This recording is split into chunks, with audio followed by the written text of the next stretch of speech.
मुझे ये लगता था पर्सनली कि म्यूजिक का इतना स्कोप नहीं होगा आगे चल के।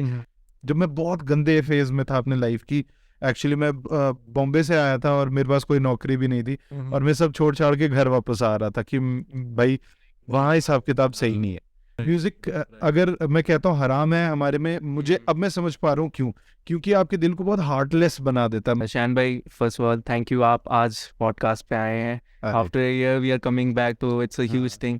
शान असलम भट्ट, हाँ एक शन भी, ये एक तो आप बताओ, ये शान असलम भट्ट से शन भी की कैसे ये जर्नी क्या है, सफर क्या रहा है ये? यार ये बहुत, और ये सिर्फ अभी शन भी नहीं है, इससे पहले कम से कम मैं 4 नाम और 4 एक्ट्स अलग अलग चेंज कर चुका हूँ ऑडियंस रिस्पॉन्स के साथ। हाँ, तो ऐसा नहीं है, हर एक का जॉनरा अलग था बेसिकली। और तब मैं अपने सीखने वाले फेज में था शुरू में, बट मैं हमेशा रिलीज कर देता था कुछ भी। यूट्यूब जब से आया मुझे लगता था डाल दो यार, ऑडियंस भी ज्यादा नहीं होती थी, जजमेंट की टेंशन ही नहीं थी, कुछ भी नहीं था।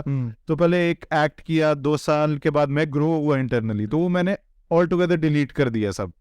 ये किस एज की बात हो? ये हो रही है मैं जब ऑलमोस्ट आपकी शायद एज में 11 12 था, 17 18। हाँ, ये 3 साल के बाद हमेशा मैं अपने आप को ना वो मतलब रीबॉर्न एक तरीके से करवाता था खुद जबरदस्ती। हाँ, तो हर 3-4 साल के बाद करने के बाद फिर फाइनली मुझे ये लगता था कि एक ना ठहराव चाहिए जिंदगी में।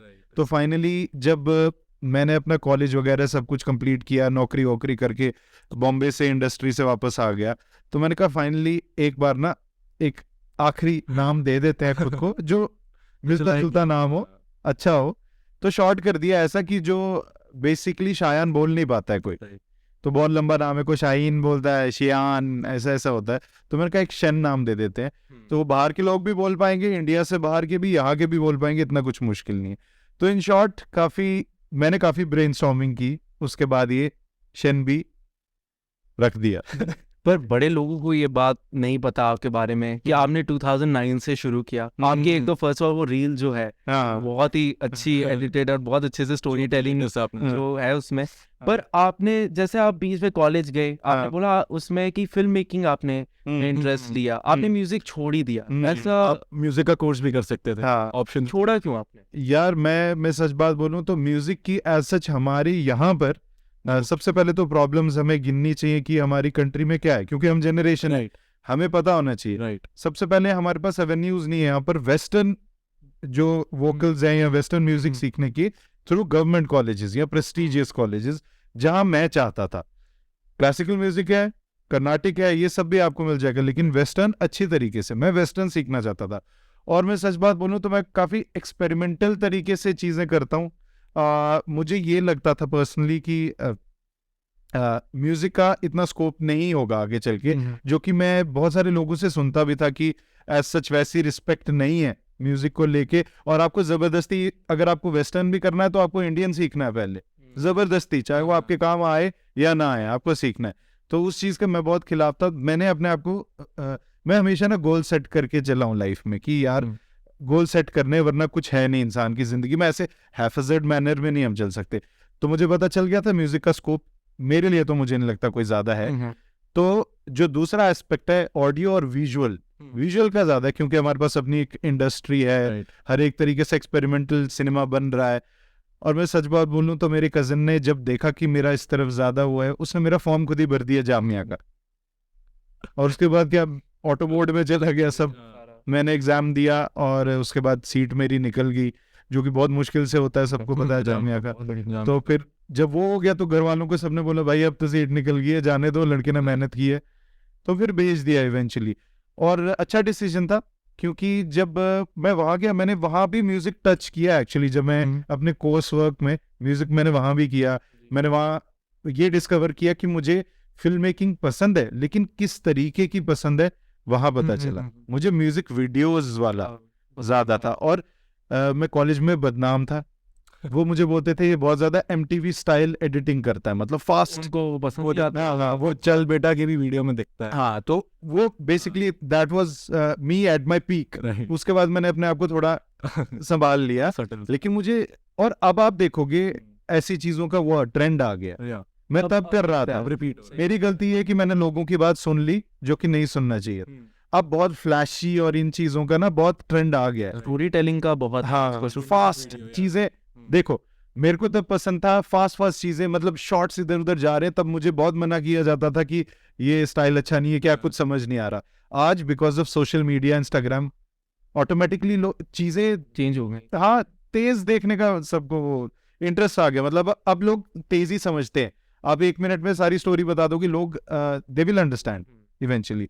तो वही है यार, अब क्या सब चीज़ों को इन शॉर्ट ये बोलना चाहूँगा कि ट्रांजिशन में सच बोलूँ तो खुद ब खुद होता गया यार। मैं म्यूजिक करना चाहता था, लेकिन फिर फिल्म मेकिंग हो गई, और उसके बाद मैं इतना इमर्सिव एक्सपीरियंस था, इतना प्रैक्टिकल था कि मैं फिर म्यूजिक की तरफ जा नहीं पाया। तो बट इवेंचुअली तो आप म्यूजिक पे आ गए। हाँ, वो कब रियलाइज हुआ कि भाई ये नहीं, म्यूजिक ही था अपना जो था? यार म्यूजिक मेरे लिए हमेशा एक स्टार्टिंग से रहा होगा। हाँ, बट उसको आपने करियर बनाना, फिर वो कैसे? यार मैं पूरा शिफ्ट किया? म्यूजिक मेरे लिए एक लवर की तरह रहा है, एक ऐसा लवर जो आपसे मिलता है, आपसे बिछड़ता है, फिर आपसे मिलता है, फिर बिछड़ता है। तो वो ब्रेकअप्स और मेकअप्स वो दोबारा होते रहते हैं मेरे। ये भी एक ब्रीफ पीरियड ऐसा था कि बेसिकली मेरे लिए बहुत इमोशनल प्रोसेस रही है म्यूजिक की। कहीं ना कहीं फिल्म मेकिंग वगैरह बहुत एक्सटर्नल है, मतलब वो मेरे अपना पार्ट नहीं है ना। आपको हिप हॉप में स्पेशली आपको अपना आप बताना पड़ता है, चाह के ना चाह के। आप जनरलाइज नहीं कर सकते चीज़ें, आपको बहुत स्पेसिफिक होना पड़ता है कि आप क्या फील कर रहे हो। तो वो इमोशनली बहुत बहुत ज़्यादा आपको ड्रेन कर देता है, बहुत ड्रेनिंग प्रोसेस है। तो मैंने कभी ऐसा सोचा नहीं था। फिर मेरे फ्रेंड्स ने, बहुत खास फ्रेंड्स ने, जब मैं बहुत गंदे फेज में था अपने लाइफ की, एक्चुअली मैं बॉम्बे से आया था और मेरे पास कोई नौकरी भी नहीं थी, और मैं सब छोड़ छाड़ के घर वापस आ रहा था कि भाई वहाँ हिसाब किताब सही नहीं है। मतलब जो जम्मू वाले बेसिकली है ना, हम जिन वैल्यूज और जिन तौर तरीके और फैमिलीज में बहुत वो होता है ना, एनवायरनमेंट में बड़े होते हैं, उनके लिए वो जगह बहुत हार्श है। आप वहाँ एक्सेल करोगे बेसिकली, हाँ एक्सेल करोगे आप, लेकिन एट व्हाट कॉस्ट? जब आप वापस आओगे आप वो इंसान नहीं रहोगे। तो या तो आपको अपनी वैल्यूज बचानी है, अपनी थॉट प्रोसेस बचानी है, या तो फिर वहीं का पार्ट बन जाओ, सक्सेस ले लो, लेकिन एंड में आप पूछोगे जरूर अपने आप से कि मैंने किस कॉस्ट पे ये सब किया। तो यार फिर वही चीजें होते होते होगी। मेरे फ्रेंड्स ने जब मुझे पुश किया, मैंने चल बेटा रिलीज किया, और मैंने जरा भी नहीं सोचा था, जरा भी टेंशन नहीं ली, मजे मजे में बना दी। और वो चलते चलते एक स्नोबॉल इफेक्ट हुआ ना इतना, लोग बेसिकली सरप्राइज हो गए कि ये कहाँ से आ गया, ये क्या है, ये जम्मू में ये क्या हो गया। तो उस चीज को उसका बहुत पुश मिला। और ये कहीं भी आप मार्केट में जब एंट्री करते हो ना, पहले पहले नई चीज बहुत अच्छी लगती है कि ये कैसे कर दिया है जम्मू में रहते रहते, ये क्या जम्मू है, पत्नी टॉप में शूट किया था, ये पत्नी टॉप है। मैंने अपने डैड को गैर सुनाया था। हाँ, उनका सेम। मैंने पूछा कौन सा आर्टिस्ट है? हाँ, जम्मू का बंदा है। हाँ, फिर कहते कहाँ का? मैंने कहा गुजर नगर का बंदा। को मान नहीं रहे थे। हाँ, ऐसी प्रोडक्शन क्वालिटी जम्मू में हो सकती है। ऐसे स्पेशली कोल्डर की जो वीडियो बनाई थी, वो तो इंसेन ही था। अरे यार, मतलब बाहर तक भी अफाक वगैरह ने भी उस पे रिएक्ट किया था। उसकी जो वो अब उस पे वो आपका थॉट प्रोसेस क्या था उस म्यूजिक वीडियो के पीछे, किसका आइडिया था? वो आपको क्यों लगा कि ऐसी टाइप ऑफ वीडियो एक बननी चाहिए? आप काफी अलग थी। और 3 लोगों की टीम थी ऊपर से। मैं, विक्की और मेरा कजिन था शाहान, हम 3 लोगों की टीम थी। तो बेसिकली मेरे को और विक्की को हमें बहुत ज्यादा, मैं सच बोलूं तो मेरे को पोस्ट अपोकलिप्टिक ये जो सिनेरियोज है ना, पोस्ट न्यूक्लियर वॉर्स और ये सब, ये टाइम फ्यूचर में जो है, मुझे बहुत डिपिक्शंस पसंद है। और इंडिया में ज्यादा काम नहीं हुआ इस पे। मेरे को बहुत अच्छा लगता है ये वाली जो पूरी थीम है ना, I am totally in love with that. और मैं विक्की को भी कहीं ना कहीं बहुत पसंद है ये एक्शन और साईफाई और ये सब। बड़ी देर से हम सोच रहे थे एक म्यूजिक वीडियो के परे जाके, मतलब हम एक शॉर्ट फिल्म का सोच रहे थे हम करेंगे, करते करते फिर एक्टर्स नहीं मिले और 20 चीजें हो गई जो हम नहीं चाहते थे। मतलब अनफोर्सीन इवेंट्स ऐसे बीच में हो गए हमारे साथ, तो हम नहीं कर पाए। लेकिन फिर इवेंचुअली मैंने सोचा यार विकी को मैं कन्विंस करना चाहता था पहले कोल्डर के लिए, वो नहीं हुआ। तो मैंने काम शुरू कर दिया पहले इक्विपमेंट्स पे।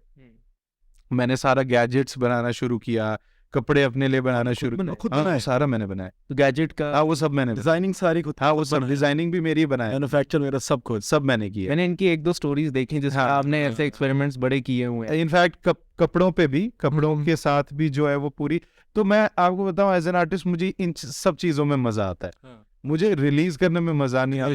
क्रिएटिव प्रोसेस जो होता है उसके और अगर कुछ चैलेंजिंग हो, जैसे इसमें चैलेंजिंग था कि मुझे कपड़ों के साथ काम करने को मिला, मुझे पता चला अलग फैब्रिक को एज करने का, डिस्ट्रेस करने का अलग तरीका होता है वो। और मैंने फिजिक्स सीखी है एक्चुअली, जो थोड़ी बहुत बेसिक्स है ना वो मैंने सीखा है इसमें। मैं जब अपना वो पोर्टल मशीन बना रहा था तो मैंने फर्स्ट टाइम जब एलईडी सीधे एक अनाड़ी आदमी क्या करेगा, बैटरी इसके साथ कनेक्ट किया, 9 वोल्ट बैटरी थी, वो उड़ गई, छोटे से उड़ जाती है। अब मैंने सेंस लगाई, मैंने कहा ये उड़ गई, मतलब इसको पावर ज्यादा मिल रही है, क्योंकि वो हमेशा जलने से पहले बहुत ब्राइट जल रही है, अपनी औकात से ज्यादा जल रही थी। मैंने कहा ज्यादा है, तो मैंने कहा कुछ रिस्ट्रेन करने का उस पावर को तरीका होगा, आई एम श्योर। तो क्या किया फिर मैंने पढ़ा है वो कि यार रेजिस्टर लगेगा, रेजिस्टर क्यों लगेगा, कितने ओम्स का लगेगा। और मेरी बैकग्राउंड कॉमर्स की है, अब देखो मेरी कॉमर्स की बैकग्राउंड है और मैंने वो सब पढ़ा है। फिर मुझे पता कि कितना लेके आना है मुझे, और वो मैंने पूरे जम्मू में, ठीक है, मैं सोल्डरिंग मशीन लेके आया, पूरा सर्किटरी सीखी उसकी कैसे है, कहाँ से किसके साथ सीरीज में कनेक्ट करूं, पैरेलल्स में करूं, ये सब मैंने कभी नहीं पढ़ा था जिंदगी। तो यही मैं कह रहा हूँ ब्यूटी है मतलब ये पूरी प्रोसेस की जो मैंने उसके थ्रू सीखा। और कोल्डर को बनते बनते 1 साल लग गया यार, 1 साल लग। और शूट करने में 4 दिन। पर शूट से पहले का जो काम था और वो शूट प्रिपरेशन में इतना टाइम लगा। और पोस्ट प्रोडक्शन में भी विक्की ने बहुत डिटेल में काम किया, वो जो बहुत ज्यादा किया, VFX वगैरह बहुत। फिर साउंड डिजाइन पे मैंने किया, विक्की ने बहुत सारे एलिमेंट्स एक एक बनाने में बहुत टाइम लगाया यार। तो वही है, मैं यही कहता हूँ कि हम लोग कल को मे भी इस फील्ड में रहे ना रहे, जो कि प्रैक्टिकलिटी वाली बात है, लेकिन ये कुछ ऐसी चीजें जो हमने अपने औकात से ज्यादा कर दी हैं यार। हमेशा वो एक रहेगा कि हमने कुछ देखने लायक मैंने किया था, और सही में हमने अपने औकात से ज्यादा काम कर दिया उसमें, क्योंकि वो स्टैंडर्ड हम भी मेंटेन नहीं करके रख सकते हैं। लोग एक्सपेक्ट करते हैं, लेकिन हम 1-1 साल लगा के अब बार बार वो चीज, वो जो हम देखते हैं उनकी 20-20 बंदों की टीम होती है, हाँ, आपने इतने कम बंदों की 20-150 यार। इनफैक्ट जब VFX में जब हम आए तो 150-200 लोग तो बस आर्टिस्ट होते। उसको फंड भी आपने किया था पूरे को? हाँ यार, हमने जितना ज्यादा हो सकता था कॉस्ट कटिंग करने की कोशिश की। और हमारे साथ दानिश भाई थे, वो हमेशा एज अ प्रोड्यूसर रहे हैं, जब भी हमें जरूरत पड़ती थी, नहीं फाइनेंशियल हमें सपोर्ट चाहिए होती थी, बैकबोन हमारी वही रहे। तो लेकिन वही होता था कि मेन मैं उनको पूरा पहले, क्योंकि वो बहुत अच्छे हैं, मतलब उनका बैकग्राउंड बिजनेस में, तो उनको पता होता था कि हम एलोकेट कैसे कर सकते हैं अपने जितने भी, चाहे कितना भी छोटा मतलब आपके पास वो है ना बजट, एक आप उसको कैसे एलोकेट करते हो, रिवर्स बजटिंग बेसिकली, कि मुझे पता है मेरे पास 10,000 है तो मुझे इन्हीं में काम करना है। रादर देन लोग ये गलती करते हैं, अच्छा ये भी लाएंगे, तो बजट फिर आपको ऐड होता हुआ ही नजर आएगा। रादर देन आप क्या करो, बजट जितना आप कर सकते हो मैक्सिमम रखो टेबल पे, और रिवर्स उसके बजट से फिर क्या क्या कर सकते, वही किया हमने। बजट एक्सीड हुआ था? हाँ, बजट एक्सीड हुआ या ओवर बजट गया? नहीं यार, मैं आपको सच बोलूं, वो हुआ ना हुआ हो, लेकिन हमारी मेमोरीज बहुत अच्छी, चीज अच्छी बनी। वो भी मतलब बिहाइंड द सीन्स हमारी बहुत सारी ऐसी चीजें, जैसे मुझे याद है कोल्डर के वक्त हमारी गाड़ी थी तो वो फंस गई थी इसमें बर्फ में, किसी को समझ नहीं आ रही, सारे एक्सपीरियंस ड्राइवर हैं, किसी को आ ही नहीं रहा निकालें कैसे, ये गाड़ी आगे भी जा सकती है ढलान में, पीछे भी आ सकती है। तो हमने कम से कम 4 घंटे सिर्फ टायर्स ला के टायर के नीचे लगाई, और ये शूट रोक के, ये गाड़ी फंस गई, समझ रहे हो, गाड़ी फंस गई है और किसी से नहीं निकली, एंड में मैंने ही निकाली। तो ये एक ऐसी छोटी छोटी यादगार चीजें हैं जो वो थ्रिल आता है ना कि हम फंस गए, या तो हम जाएंगे, क्योंकि कुछ भी हो सकता है, गाड़ी स्लिप होके खाई में जा सकती है, कुछ भी ऐसे बहुत सारे इंस्टेंसेस वहाँ हुए हैं। और इस सब के चक्कर में टायर शायर हमें नया लगवाना पड़ा उसके बाद, तो बजट ऑब्वियसली इंक्रीज हो गया, वो होता है। तो हम क्या करते हैं, मैं जब बजटिंग करता हूँ मैं हमेशा 1/4 पूरे बजट का मिसलेनियस में रखता हूँ, जैसे कुछ भी है 1/4 पूरे बजट का मिसलेनियस एक्सपेंसेस में रखता हूँ, मोस्टली कवर हो ही जाता है। पर आपका जो गैर I think was a point, जब मैंने सुना ना, मैं आपको चल बेटा उस टाइम से सुन रहा हूँ, आपकी एक रील थी कि आपने बोला, मुझे समझ नहीं आया कि गैर चल बेटा लेवल तक गया क्यों नहीं है अभी, मेरे ख्याल में अभी जाएगा, उसकी वीडियो नहीं, बहुत पोटेंशियल आई थिंक एक वीडियो एक बहुत point of view, but I think गैर में विदाउट वीडियो भी गाने चल जाते हैं, गैर में कोल्डर वाला पोटेंशियल है उसकी वैसी, क्योंकि टोटली डिफरेंट है वो, उसका जो कवर आर्ट है ना वो इनसेन, मैंने देखा ना, तो अगर वैसे गैर की वीडियो में बहुत ज्यादा पोटेंशियल लगा मेरे को देखने में, और वो आपने कुछ अलग बनाया है यूजुअल। ये हम नहीं बता सकते कि आज के टाइम में खास करके क्या चलेगा क्या नहीं चलेगा, क्योंकि मेरे लिए गैर भी उतना ज्यादा, आपको अगर, मेरे को बहुत खुशी होती है जान के, जैसे अगर आपको पसंद आया गैर, कि लोग हमेशा रिसीविंग एंड पे ना व्यूअर्स को मैं ये बोलता हूँ, अब ये होगा कि हमें दो हमें दो हमें दो, ऐसा हो गया बहुत ज्यादा लोगों का कि तुम मेहनत करो हमें दो, लेकिन आप क्या दोगे एक आर्टिस्ट को वापस? आपको शेयर ही करना है ना, उतना भी मुश्किल हो रहा है। हम जो एक एक महीना लगा रहे हैं, 2-2 महीना लगा रहे हैं, तो इवेंचुअली फिर मैंने ये एक डिसीजन लिया, क्या मुझे कोल्डर जितनी मेहनत करनी है, अगर करनी है तो मेरे गाने नहीं निकल पाएंगे बाहर, ठीक है, एक वैसी फ्रीक्वेंसी पे। और गैर के साथ मैं एज अ फिल्म मेकर भी कुछ ट्राई करना चाहता था, मैं एक्सपेरिमेंटल होना चाहता था। हाँ, मैं एक्सपेरिमेंटल होना चाहता था, और यही मैं वही आपको कह रहा हूँ ना, प्रोसेस में मजा आता है। मैं चाहता था कि मैं कम से कम को कैसे अच्छे से दिखाऊं, और मैं फर्स्ट टाइम किसी फीमेल कैरेक्टर के साथ काम कर रहा था। मैं जैसे पर्सनली बहुत क्लियर रहा हूँ हमेशा से, मैं नहीं करता हूँ बिकॉज ऑफ वेरियस रीजंस में किया ना। हाँ, कोल्डर वो अपनी कजिन है, लेकिन कोल्डर में मेरे एक्सटर्नल आर्टिस्ट, लेकिन हाँ गैर में फर्स्ट टाइम एक कोई और था। क्लिक क्लिक बूम में भी वही कजिन है। जब व्यूअर्स को वैसे नहीं पता होगा, बट तंजील मेरी कजिन है, तो उनके साथ मैं कंफर्टेबल हूँ। ऐसे सच मेरा एक बहुत ऐसा साइड है कि वो मेरा बैरियर मेंटेन रहता है हमेशा से। एक यही हो रहा है अभी लाइफ में कि जो मेरे पर्सनल व्यूज और वैल्यूज है ना, वो म्यूजिक वाली वर्ल्ड के साथ मैच नहीं हो रहे। मुंबई में यही हुआ। हाँ, मुंबई में भी यही हुआ था इन शॉर्ट, कि वहाँ लाइफस्टाइल ऐसा था कि 5 दिन लोग काम करते थे, 6-7वें दिन पीते थे, हो जाते थे। वो मेरा लाइफस्टाइल। तो मैं बॉम्बे जैसी जगह में भी घूमा नहीं हूँ, क्योंकि मैं 5 दिन काम करता था, 2 दिन में म्यूजिक पे काम करता था, या कुछ अपनी चीजों पे मैं व्लॉग्स बनाता था। मैंने बीच में फिल्म मेकिंग ट्यूटोरियल्स शुरू किए थे। तो ये सारा लर्निंग, मैं कभी खाली नहीं बैठ सकता। मुझे वैसे भी मैं ऑन एज ये हूँ, ADHD का हूँ, मैं खाली नहीं बैठ सकता कभी भी, और ये लोग समझ नहीं सकते हैं, पता नहीं क्यों। मेरे को हमेशा कुछ ना कुछ चाहिए इंट्रीगिंग, वरना मैं बहुत जल्दी बोर हो जाता हूँ चीजों से, बहुत जल्दी।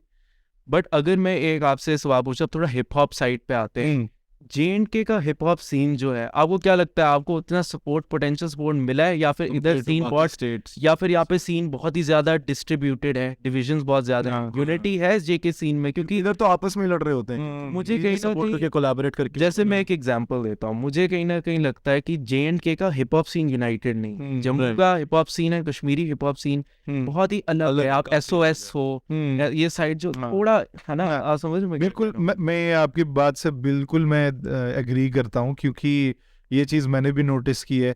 और हिप हॉप सीन एक ऐसी चीज है, आप बिल्कुल कोर लेवल पे जाके देखो, मैं आपको सच बात बोलूं, at the end of the day हर एक चीज, हर एक फैक्टर प्ले करता है कि क्यों ऐसा नहीं है।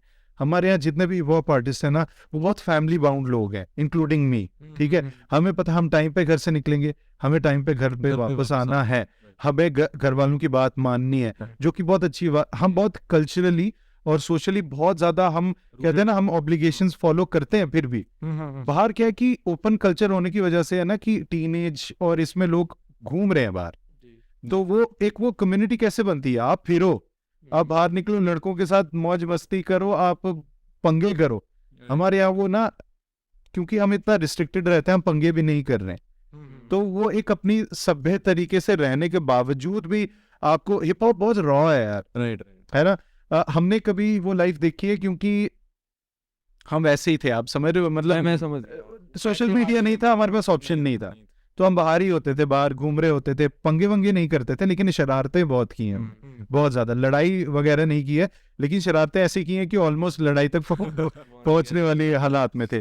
तो यहाँ पर मुझे लगता है कि ये बहुत सोशल एस्पेक्ट बहुत रोल प्ले करता है, क्योंकि मैं देख रहा था, मैं बेसिकली मैं सोच भी रहा था अपने PhD अगर मैं करूंगा कल को, तो ये सब चीजें कैसे इम्पैक्ट करती हैं। कि आप लड़कों को ले लो जो बाहर फिर रहे हैं, घूम रहे हैं, जिनके ऊपर इतना किसी ने रिस्ट्रिक्शन नहीं लगाई है, वो अच्छे तरीके से हिप हॉप कम्युनिटी बनाएंगे, रादर देन हम लोग जो टाइम पे घर पे उठते हैं, या फिर उठते भी नहीं है, डांट खाते हैं रात को, और वही हमारा लाइफस्टाइल बन गया। और मैं सच बोलूं, personally I am proud of it. मेरे को पता है ये अपना कल्चर है, अपना जो है सोशल ऑब्लिगेशंस कुछ हैं, वो करनी ही करनी है।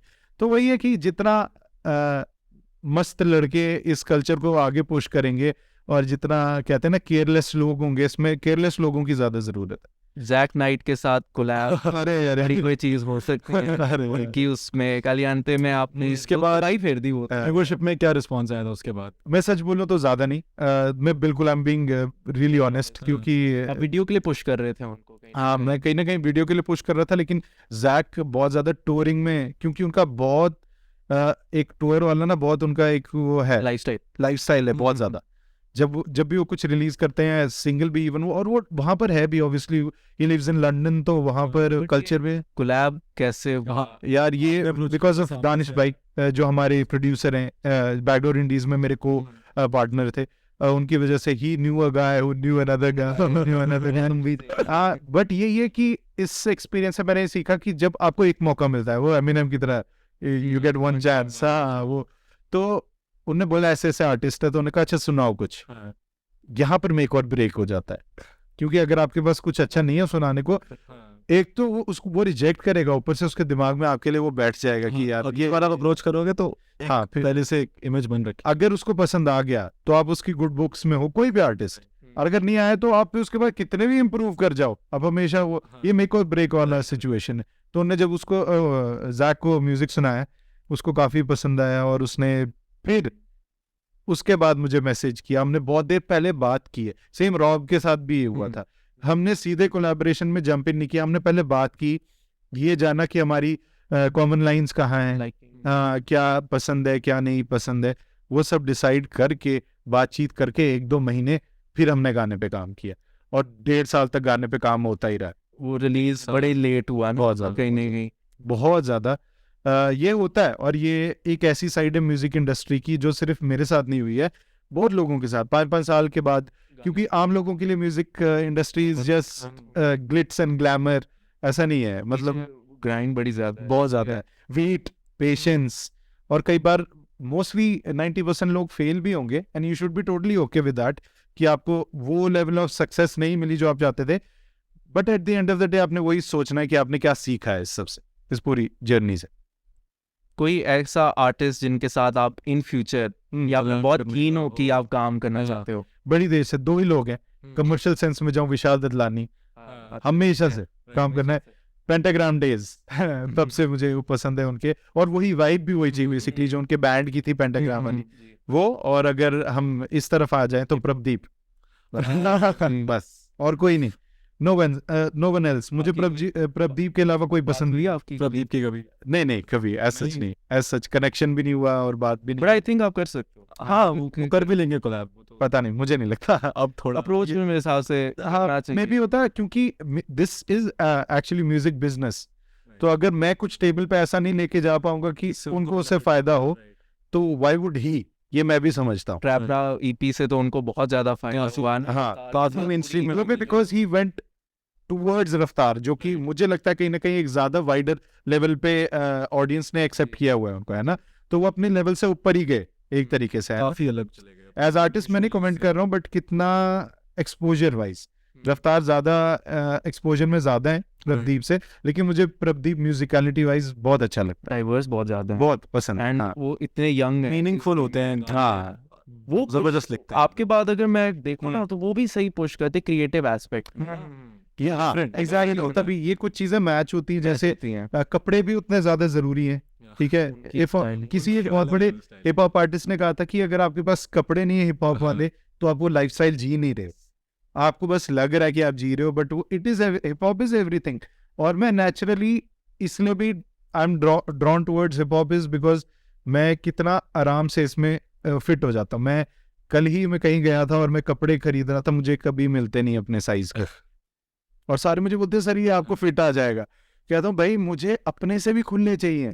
तो वो चीज ना अंडरस्टैंड नहीं कर पाते हैं कि आप और कितना खुला चाहिए, वो 3XL दिखा रहे हैं, मैं बोल रहा हूँ 5XL दो, और मोस्टली ब्रांड्स में होते नहीं होते। और मुझे खुद भी इसलिए नहीं, because I want to look hip hop, मेरे को पसंद ही नहीं है कि कपड़े टाइट हों या लगे, और मेरा बचपन से ऐसा है ये सब, ये मेरा बचपन से before even getting into hip hop मैं ऐसा ही था, तो इसलिए मुझे इतना वो ट्रांजिशन करने में तो वो नहीं, अंदर पहले से ही था, तो हाँ हिप हॉप मेरे अंदर था पहले से, वही बताने की जरूरत नहीं है ऐसा। तो वही it happened and it happened. तो मैंने देखा आपकी स्टोरीज पे आप फ्रीलांसिंग भी करते हो। हाँ बहुत ज्यादा, बहुत ज्यादा। तो उसी से सपोर्ट होते हैं सारे म्यूजिक प्रोजेक्ट्स। हाँ मेन सोर्स इनकम वही होगा। हाँ जब हम अभी लिफ्ट में आ रहे थे, हमारी सबसे बड़ी जो बात हुई यही कि अब जो है वो मिर्ची के साथ काम करते हैं, उन्हें मिर्ची की तरफ, ये आई थिंक वो बहुत ही अच्छा एक शिफ्ट है। तो उन्होंने आपको अप्रोच किया था, ये मतलब ये अभी आपका यार बहुत अच्छी स्टोरी है। तो मैं मिर्ची में गया एज एन आर्टिस्ट इंटरव्यू देने, ठीक है, और वहाँ का जब मैंने माहौल देखा इतना चिल था सब, मतलब बहुत क्रिएटिव डिबेट्स हो रही हैं, हंसी मजाक हो रहा है, मतलब और बहुत ना, मैं भी बॉम्बे के बाद एक्चुअली मुझे अच्छा लगा देख के कि यहाँ पर 3-4 क्रिएटिव लोग, 5-6 क्रिएटिव लोग आपस में बात कर रहे हैं और कुछ फ्रूटफुल डिस्कशंस हो रही हैं, बहुत मजा है।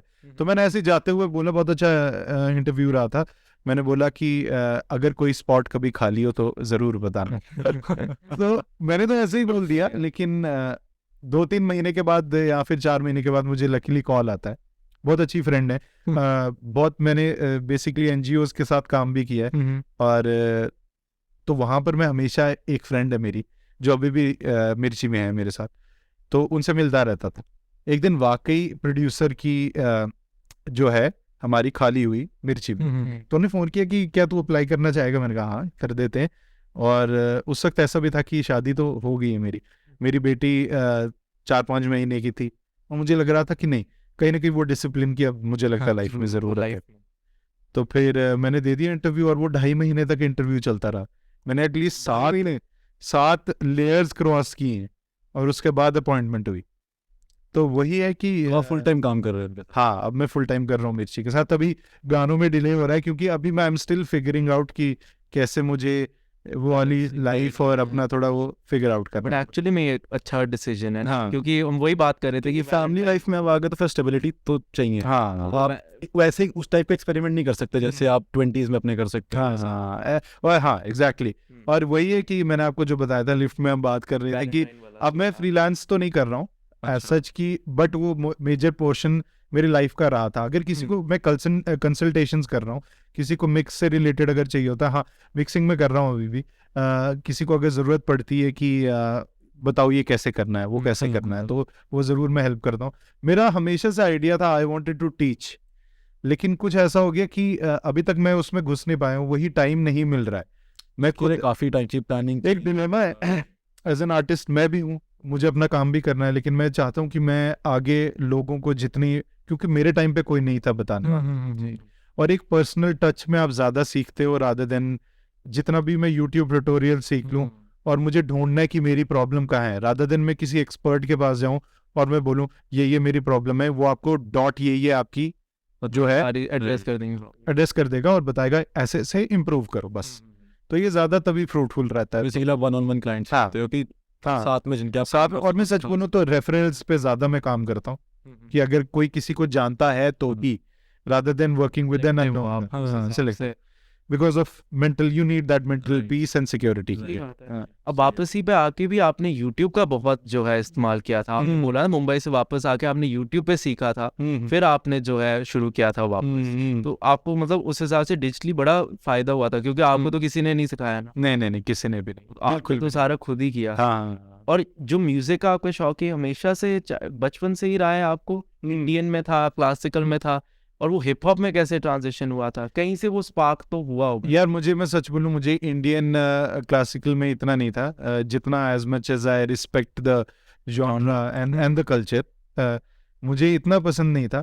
लेकिन बात ये कि कहीं ना कहीं मेरी सेंसिबिलिटीज़ वहाँ से निकलती हैं। बचपन में ये बहुत कम लोगों को बात पता है कि मेरी मॉम सुबह सुबह उठती थी और हमारे पास एक CD प्लेयर था, नया आया था सोनी का, उसमें वो लता और सारे मिक्स जो हमारे पुराने थे गाने, ओल्ड क्लासिक्स, वो मिक्स थे, मैशअप्स थे बेसिकली, वो लगा देते थे। अब मैं सोया होता था और वो सुबह सुबह उठ के योगा भी करते थे, उससे पहले वो म्यूजिक कानों में मेरे जाता रहा, नोइंगली अनोइंगली। मैं जब ब्रश कर रहा हूँ तब भी जा रहा है मेरे कानों में, मैं बाल कंघी कर रहा हूँ तब भी जा रहा है, और ये बहुत बचपन की बात है। तो वहां से मुझे लगता है कहीं ना कहीं मेरी लिरिक्स की ना sensibilities draw, if not musicality but lyrical abilities वहां से ड्रॉ हुई। वो वर्ड्स, वो चॉइस ऑफ राइम्स, वो कहीं ना कहीं वहां से निकली है।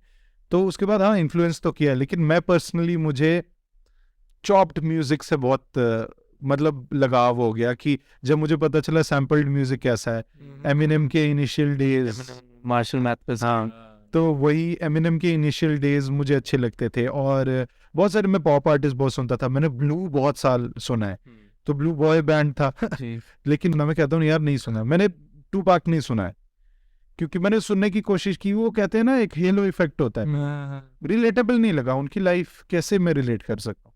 वो अमेरिका में थे, he was an African American living in America, बहुत ही एक अलग लेवल का शिफ्ट है। तो जो इंडियन मुझे ये बोल रहा है कि मैं रिलेट कर सकता हूँ, मुझे नहीं समझ आ रही है कैसे कर सकता है। एमिनेम ज्यादा सोशल इश्यूज और फैमिली इश्यूज पे लिखता था, मैं कह सकता हूँ वो सब मैंने फील किया, आधे से ज्यादा चीजें, और आज भी हम कर रहे हैं कहीं ना कहीं, जो उसके अर्लियर डेज थे, तो इसलिए मैं एमिनेम से कनेक्ट कर पाया। अब मैं बहुत ज्यादा लॉजिक सुनता हूँ, लॉजिक भी बहुत ज्यादा सोशल छोड़ दिया था ना, फिर अब वापसी उन्होंने हाँ, तो सोशल, वो भी सोशल कंस्ट्रक्ट पे लिखता है। मुझे गैंगस्टर लाइफस्टाइल पसंद नहीं है, सोशल कंस्ट्रक्ट पे, फैमिली, ये सब इश्यूज पे क्रिटिसिज्म, वर्ल्ड को लेके क्रिटिसिज्म, मुझे ये पसंद है। तो एमिनेम और लॉजिक, थॉटफुल, हाँ, बस ये लोग मुझे ज्यादा पसंद है। Where does Shen B see himself in the next 5 years? तो मुझे पता है, मैं भी ये पूछ लगा फ्यूचर डायरेक्टरी क्या रहेगी अब आपकी? आप बिलीव नहीं करोगे क्या कुछ भी मेरी इतनी दाढ़ी हो और मैं सब छोड़ चुका हूँ। कश्मीर में कहीं बैठे हो? हाँ, कश्मीर में कहीं बैठे हो? कश्मीर में भी नहीं, इनफैक्ट कहीं भी पीस मतलब अब ऐसा हो गया कि मेरे को बहुत टाइम मैंने दे दिया म्यूजिक को। छोड़ना चाहते हो? हाँ, मैं इवेंचुअली मेरा ये प्लान था, वेट करना है आपको। हाँ, शुरू से मेरा ये प्लान था कि मेरे को एंड में बहुत सिंपल लाइफ चाहिए, और क्योंकि जब मेरी शादी हुई, और मेरी शादी सिर्फ ओरिजिनल मुस्लिम ट्रेडिशन के हिसाब से हुई है, मतलब कोई grand, because my mother passed away in 2020, तो जस्ट इमिडिएटली उसके बाद मेरी शादी हुई थी, और मुझे ये पता चला कि सिंप्लिसिटी कितनी अच्छी होती है। हमारी शादी ऐसी हुई कि हम मस्जिद में गए, वो जो हम फिल्म्स में देखते हैं कि क्या आपको कबूल है, मतलब ये निकाह, तो 3 बार नहीं बोलते एक्चुअली एक ही बार पूछा था मेरे से, तो मैंने बोला हाँ कबूल है, बस खजूर बांटे, शादी डन, खत्म। लड़की से अलग जगह पूछा गया, खत्म। 4-5 लोग आए घर पे, उनने डिनर किया, निकल गए, नथिंग एल्स।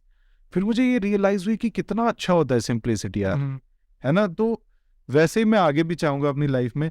मैं ये नहीं कह रहा कि मैं रिजिड हो जाऊंगा बहुत ज्यादा, मैं बहुत एक फ्लेक्सिबल, एक अच्छा गुड कंडक्टिंग इंसान बनना चाहता हूँ, और मैं पूरा फोकस फैमिली पे देना चाहता हूँ, क्योंकि सच बोलूं कहीं ना कहीं मुझे बचपन में वो नहीं मिल पाया, because my dad was in police, और वो हमेशा ट्रांसफर होते रहते थे, कभी कहीं कभी कहीं कभी कहीं, तो मैं आई नो दैट एब्सेंस, और मैं नहीं चाहूंगा कि वो मतलब मेरा बच्चा फील करे। तो दैट्स व्हाई अब मैं भी एज अ पर्सन मैं भी ग्रो कर रहा हूँ कहीं ना कहीं, and I am also evolving. मैं कोशिश करूंगा आहिस्ता आहिस्ता कि इवेंचुअली अपने म्यूजिक को जितना मैं दे चुका हूँ, मुझे लगता है मैं बहुत दे चुका हूँ, इससे ज्यादा मैं नहीं दे सकता। बीइंग इन जम्मू, और मैं अपनी स्टेट को कुछ ना कुछ एक रिप्रेजेंटेशन देना चाहता था, वो मैंने दे दी है। अब इससे ज्यादा वो स्टेट मुझे सपोर्ट करे ना करे, मैं इतनी टेंशन नहीं लेता इन चीजों की, बट वो ये कि I know myself in 5 years सब साइड पे मैं peace, hopefully I try, retirement सूरत है, हाँ बेसिकली रिटायरमेंट आई ट्राई, मैं कर सकता हूँ। बट आप छोड़ नहीं सकते। हाँ, आप ब्रेक लॉजी ने लिया, ठीक है, 5 साल 10 साल बाद कुछ पता नहीं होता है। हाँ, यू नेवर नो, लेकिन मैं यही चाहता हूँ कि वो इतना मैं स्ट्रांग हो जाऊं अंदर से, बिकॉज बहुत सारी चीजें हमें अच्छी लगती हैं, जरूरी नहीं है कि वो अच्छी हो। म्यूजिक अगर मैं कहता हूँ हराम है हमारे में, मुझे अब मैं समझ पा रहा हूँ क्योंकि आपके दिल को बहुत हार्टलेस बना देता है, मतलब हार्टलेस नहीं, दिल को हार्टलेस नहीं, मैं आपको क्या बताऊँ, हार्ड बना देता है एज सच कि आपको बहुत, आप you crave lot of attention. आप जो बोलते हैं कि उनको नहीं चाहिए, वो झूठ बोलते हैं। You crave a lot of attention, you crave success, you crave कितनी सारी चीजें। फेम नहीं चाहता, हाँ, जो कहता है नहीं है, बिल्ट इन है हमारे माइंड में, उसको हम कुछ कर नहीं सकते, सबकॉन्शियस में हमारे। और म्यूजिक वो है, वो आपको ना वो रेस्टलेस बना देता है आपके हार्ट।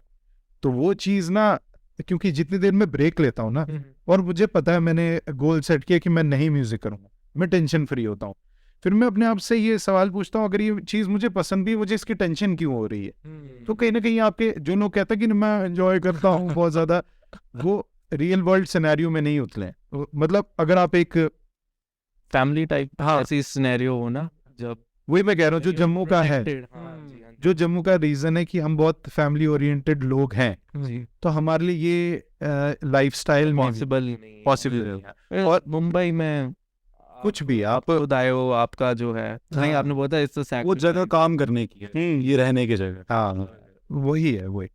तो वही लेट्स सी एंड होप क्या होता है। आई कैन नॉट गारंटी कि क्या होगा क्या नहीं, बट इवेंचुअली मैं ये सोचता हूँ इन 5 years। आई थिंक आज जो था आप करते हैं आज हम बहुत काफी मैं खुश जानने को हुआ। मिल गया।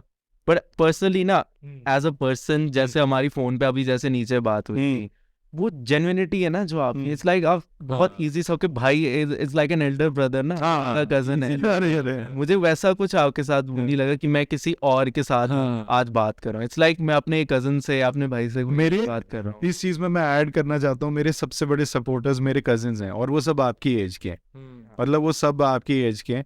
और मैंने कहीं ना कहीं मेरी म्यूजिक बनाने की इंस्पिरेशन वही लोग थे, क्योंकि वही सबसे पहले सुनते हैं, जो इज्जत देते हैं, जो सुनते हैं, मैं उन्हीं के लिए बनाता हूँ।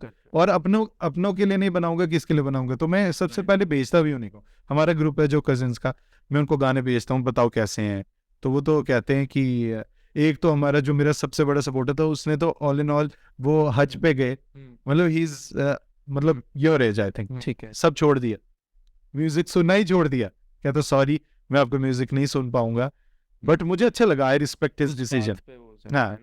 और नाउ आई कैन अंडरस्टैंड, क्योंकि मैं ही इजंट इवन अ म्यूजिशियन, तो उसने डिसीजन लिया। मैं म्यूजिशियन हूँ था, और मैं रियलाइज करता हूँ कि ये चीज जितनी अच्छी है ना, इसका उतना एक डार्कर साइड भी है। हाँ तो है ही है, तो वही है। इसलिए मुझे लगता है कहीं ना कहीं उन लोगों के बीच में रह के ना मेरा वो बन गया वैसा पर्सोना। और ये चीज़ मुझे गलत भी लगती है, लोगों को लगता है because of my social media image कि मैं सीरियस ना हो ज़्यादा, लेकिन मैंने टाइम टू टाइम ये लोगों को रियलाइज करवाने की जरूरत पड़ी कि आई एम अप्रोचेबल, और मैं हर एक से बात करता हूँ। If you want any help वगैरह तो मैं हमेशा हाजिर रहता हूँ। बट वही है कि eventually I will try to help जो जितने भी लोग हैं जैसे सीखना चाहते हैं कुछ। प्रोड्यूसिंग में आप कह रहे हो या फिर सिखाने में? The whole process. अच्छा। मेरा बेसिकली ये है, अगर if you are an artist who is alone और उसके पास टीम नहीं है, तो अगर आपको कुछ भी करना, क्योंकि मैंने किया है, वो यू सी जीरो से सिखाना चाहिए। हाँ, तो वो उस 5 साल में अगर आप बोलोगे अगले 3 साल में क्या चाहते हो, तो अगर मैं छोड़ूंगा अभी सब, इवेंचुअली मैं बहुत चीजें छोड़ के छोड़ूंगा, मतलब there will be an encyclopedia for you to learn from. उसके बाद मेरे को भी मन में शांति होगी कि नहीं, I have done my part, एक हमेशा से एक अपना काम कंप्लीट करके आई हैव कंट्रीब्यूटेड इनफ कि कोई देख पाए, बस ये रहना चाहिए। बहुत ही खूबसूरत तरीके से आपने इसको जो है ना समझोड़ा है। Thank you so much. तो आई होप आज का आपको जो पॉडकास्ट है बहुत अच्छा लगा हो, मतलब बहुत ही इंसाइटफुल पॉडकास्ट था। आपका कुछ है इसमें कहने का? ये हम काफ़ी डिफरेंट पर्सनैलिटी लाए थे इस बारी जम्मू के हिप हॉप सीन को रिप्रेजेंट करने, तो आई होप आपको काफ़ी कुछ सीखने को मिला होगा। क्योंकि ये बंदा की जॉनर से जो है हम गए, ये खुद अपने आप को सपोर्ट करता है, सारा खुद से किया, सेल्फ मेड आदमी, एक वन मैन, मतलब आर्मी कह सकते हैं, बिल्कुल कह सकते हैं। हाँ यार, थैंक यू शैन भाई आज आने के लिए हमारे साथ। एंड वाकई में हमें भी एट दिस एज जो है इंस्पिरेशन कहीं ना कहीं चाहिए होती ना, as you are growing up, but your personality is a big inspiration. Thank you so much, it means a lot.